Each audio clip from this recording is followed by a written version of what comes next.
mug project in 2017 with designing one for Izzy Swan.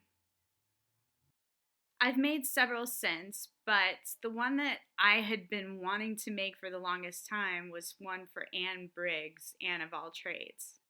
Just like the namesake, she really is Anne of all trades. It's ridiculous. So last year, when Ben repaired one of my mugs by making a handle, I thought, that might just work. My first step was to sit down and think about my measurements and the shrinkage and how large of a vessel I wanted it to be. I knew that it had to be a little bit larger than my normal mugs just so that I could get enough image and storytelling on the side of the vessel.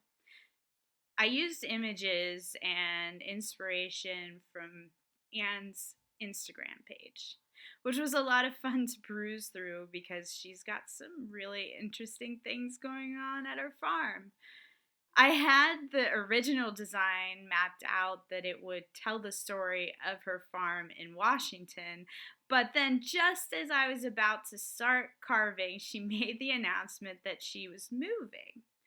So I just scrapped that idea and then just decided to focus on a little bit of her fuzzy butts and focus on a couple of her builds, including my favorite so far, which was the mandolin. I threw the vessel during a live video, so what's here isn't all the greatest as far as footage, but I threw the walls a little bit thicker so that I could carve into them and basically just made sure that I made it the size that I sketched out previously. When it came time to actually carve, I just took the little sketches that I had cut out individually and then positioned them throughout the mug, sometimes tracing and just basically putting the outline lightly with a needle tool. That seemed to work pretty well. I don't know how much I was going to get a nice coverage if I just tried to use like contact paper, but this worked fine for me, especially since it was illustrations that I had done myself. A lot of my work I've used 3D printed stamps and other things, but I really enjoyed last year making a mug for Bernie and his wife where it was like little peeper frogs all over the side, and it was very therapeutic to do. So that's kind of what I employed here, except more cartoony versions of the animals. Anne names all of her farm animals after country music stars, which is so fantastic. She's got Reba and Dolly and Howdy and Brandy. I can't even keep track of them all, but my favorite so far is little Milk Dud. She's been bringing a lot of joy to people just sharing a little tiny goat that was abandoned by its mother because it was so small.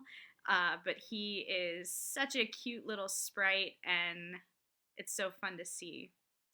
After the bisque fire, I applied some black underglaze to all of the crevasses so that they would stand out.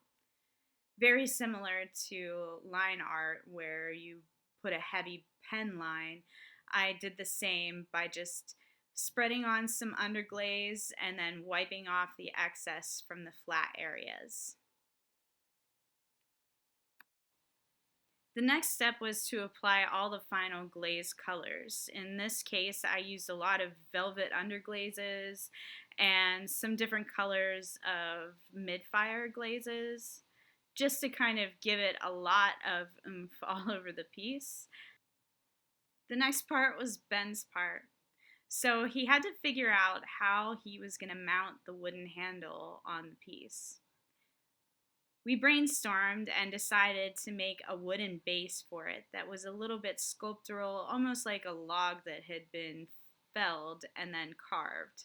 So we chose walnut, and he went about actually carving it out. He used the lathe and some hand tools and just made sure the bottom fit nice and snug. This is a tenon. Can you say tenon? Tenon. And this is a mortise. Mortise. This square hole's a mortise. We're gonna try to see if these fit together good. Okay. I will do this. Tap it.